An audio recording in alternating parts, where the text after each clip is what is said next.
Dear students, अस्सलाम वालेकुम रहमतुल्लाह। कल हमने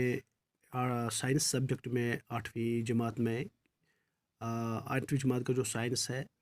chapter light and reflection, light है उसके बारे में कल आपने regular and diffuse reflection, image formed by plane mirror और लेटरल इन्वर्शन के बारे में पढ़ा। तो आज जो हमारा टॉपिक है, हम जान पाएंगे कि अगर आप किसी बार्बर शॉप में जाते हो, किसी नईदिस नश गसा कटाई करने, तुझ वुचान तत पत किन मिरर अख पत किन ब्या सो ब्रो किन, तुझ पन इमेज वुचान ब्रो किन प्लेन मिररस में, मगर पत किन पतिम हिस्स तुझ अथ यवान। गो इस पर क्या गसान ये मिरर करान इस्तेमाल, कुन खास एंगलस पे लगावान, वारियाह इमेजेस बनान, यमन इमेजन वन मल्टीपल इमेजेस, वारियाह ये कह ऑब्जेक्ट थो दोन मिररन ब्रो किन, प्लेन मिररन ब्रो किन, वारियाह इमेजेस बनान, यमन वन मल्टीपल इमेजेस। ये कित पे गसान, ये गसान रिफ्लेक्टेड लाइट यह गसान again reflected, reflected light can be again reflected. तो इसके जरिए, इस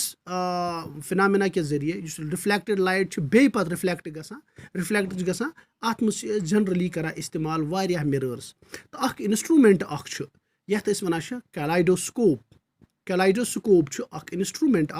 यथ मज वारियाह पैटर्न वुचान, वारियाह इमेजेस वुचान, तो प्रथ कुन विज मुख्तलिफ पैटर्न बनान। तो यह कैलाइडोस्कोप अत मज गसान इस्तेमाल त्रे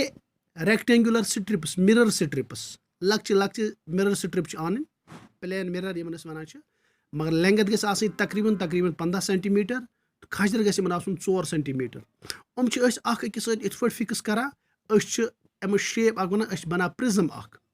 तो यह प्रिज्म यह अकिस हॉलो ट्यूब, सिलेंडर ट्यूब आनो कार्डबोर्ड या ट्रांसपेरेंट टैपुक या प्लास्टिक बनियामुत, यह अत मज त्रावान। अम ब्रो अत मज ब्रो त्रान ब्रो अत प्लास्टिक डिस्क बोन किन त्रावान, पेट किन डिस्क अत लकूट अपर्चर जद करान यम लाइट पास गि। तो वो हामो तुम किताब पे डायग्राम कलाइडोस्कोप, तुम यो समझ यह मिरर स्ट्रिप यह पे हॉलो ट्यूब, अत मे लकूट जद पे किन कार्डबोर्ड लगावान गत पीस, अत जद करान, यह ट्यूब बनोमुत अत ट्यूबस मज throw mirror strip prism shaped, ये डॉटेड लाइन मज प्रिज्म शेपड मिरर त्रे स्ट्रिप रलायम, यह बनियामुत एज प्रिज्म। तो अथ बोन किन ट्रांसपेरेंट गिलास डिस्क गोल ट्रांसपेरेंट डिस्क, अत डिस्क पे ग्राउंड गिलास डिस्क ब्या एंड अम ट्यूबुक, अत त्रावान डिफरेंट कलर्ड पीसेस ऑफ गिलास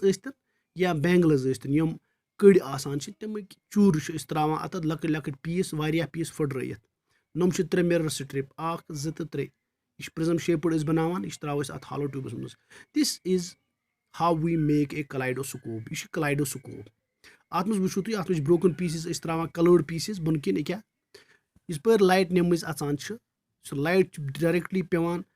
अकिस मिरर स्ट्रिप पे, बीकिस ब्या करान बे रिफ्लेक्शन, ब्या करान बे, गो 3 मिरर स्ट्रिप अंदर किन, तम त्रेन वन मज रिफ्लेक्शन गसान। रिफ्लेक्शन क्या मज बना, गो यत नम गिलास pieces broken coloured pieces of glasses, Yemen हज बना मल्टीपल इमेजेस। प्रथ कुन विज बना मुख्तलिफ शेप्स, मुख्तलिफ डिजाइन, मुख्तलिफ पैटर्न बना। यह कित पे गसान, it is because of reflected light can be reflected again by use of more than one mirrors. गो नईदिस नश गो वुचान पत किन पन शेप, तिस पे वो तत जो प्लेन मिरर लगित। तो यह प्लेन मिरर अत मज हेकान मिरर मज, अगर मिरर थोक 60 डिग्री, 2 मिरर थोक अकिस 90 डिग्री एंगलस पे, या 60 डिग्री या 45 डिग्री 180 डिग्री पे, फॉर एग्जांपल तुम वो ये दपान अगर प्लेन मिरर 2 थो 180 डिग्री पे, दपान अख इमेज बन। अगर एंड टू एंड रलाव दोन प्लेन मिररन हुंद, फॉर एग्जांपल बह वन तो कित पे रलाव, फॉर एग्जांपल यह प्लेन मिरर, यह ब्या प्लेन मिरर, प्लेन मिरर, यह गो ब्या प्लेन मिरर, यमन हुंद एंगल वुचन, यह एंगल वुचु तुम। अगर दपान 90 डिग्रियन पे यह एंगल थो, दपान 3 इमेजेस बना कुन ऑब्जेक्ट, यह हूँ तुम घर आराम से कर, 2 प्लेन मिरर स्ट्रिप हूँ या तो बड़ 2 प्लेन अनो रल, तीन फेज 2 रलावन, मगर कट एंगलस पे 90 डिग्री पे। तुम वो अगर तुम तथ ब्रो शमा थो या थो रोपे, 3 इमेजेस बनान रोपि हज या शम, या पान तुम तुम तथ मज 3 इमेजेस बनान यस तक ब्रोह किन कह ऑब्जेक्ट आस यह हेको ये पे तुम वो 360 डिग्री सर्कुलर आसान 360 degree 90 degree angle uh formula -1 this is equal to 4 - 1 is equal to 3 इथे पे अगर नमन वो दपान अगर एंगल करो 0 डिग्री दोन शीशन हुन एंगल करो 0 डिग्री दपान तेल बनन इनफिनाइट इमेजेस ये वुचान तुम ये पेरिस्को सॉरी कलाइडोस्कोप्स मज अत मज तल त्रा कलर्ड गिलास पीसेस मजबाग कि हालो प्रिज्म शेप्ड त्रा यह स्ट्रिप अत मज मिरर स्ट्रिप्स अत बनान मल्टीपल इमेजेस तो यह कलाइडोस्कोप यह कुछ इस्तेमाल करा यम डिजाइन करन वल या कपड़स रंग दिन वल तुम मुख्तलिफ डिजाइन करा इस्तेमाल या फैब्रिक्स यम करा या आर्टिस्ट यम तुम बार बार यह कलाइडोस्कोप इस्तेमाल करा अत मज तुम मुख्तलिफ कलर्ड गिलास पीस त्रा तमन बनान मुख्तलिफ पैटर्न प्रत विज बनान अलग अलग पैटर्न प्रत विज अलग अलग डिजाइन बनान अत बेसिस पे तुम पत कपड़स मुख्तलिफ डिजाइन खाला या पेंटिंग मुख्तलिफ डिजाइन हेकान तैयार कर गो यह आर्टिस्टन वारिया इंपॉर्टेंट इंस्ट्रूमेंट इस्तेमाल करान आर्टिस्ट त डिजाइनर त फैब्रिक्स वल इथे पे ब्या अस नश इंस्ट्रूमेंट ये वन पेरिस्कोप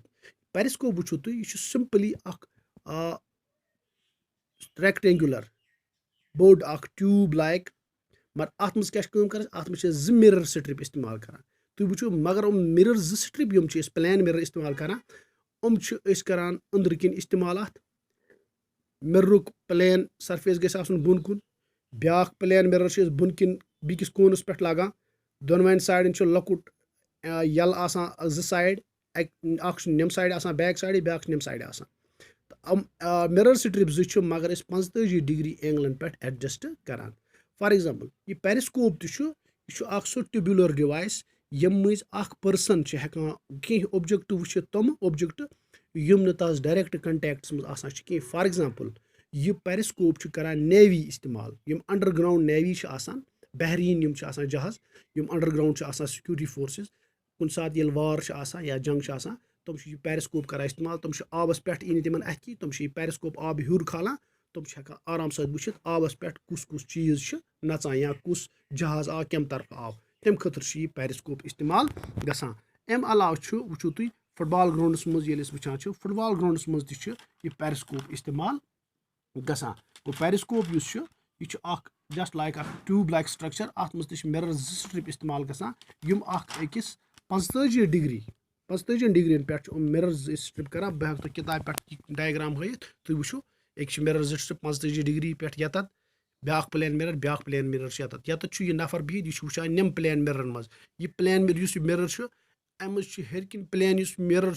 यह मिरर बुथ फोकस करान कुन ऑब्जेक्टस फॉर एग्जांपल यमिस कुल वुचुन अम कुलिच इमेज बन ये पे गो अत पे गई रिफ्लेक्शन अमिच रिफ्लेक्शन वात यस शीशस पे बन अम कुलिच इमेज तो यह नफर हेकि बुन किन या और हेकि वतित कि यह आराम सत अम चीज इमेज वुचित तो यह पेरिस्कोप पेरिस्कोप वो तुम सबमरीन यम इस्तेमाल कर आबस तल यम जहाज आसान तुम वुचान सरफेस पे कुछ चीज क्या तुम तम वक्त या बंकरन मज सोल्जर आसान सोल्जर करान यह पेरिस्कोप इस्तेमाल नेबर साइडस वुचनस कुस इंसान नबर किन दुश्मन नबर किन बे नबर किन गो नम 2 इंस्ट्रूमेंट ये बार बार रिफ्लेक्शन गसान अगेन रिफ्लेक्शन गसान अक मिरर स्ट्रिप सत ब्या मिरर स्ट्रिप बे रिफ्लेक्शन करान गो अत मज रिफ्लेक्शन गसान दुबार reflected light can be again reflected तुम 2 इंस्ट्रूमेंट कलाइडोस्कोप तो पेरिस्कोप यम तह सिलेबस मज तो होप कि तुम आसो यह अंडरस्टैंड कोर्मुत बाकी वसलम।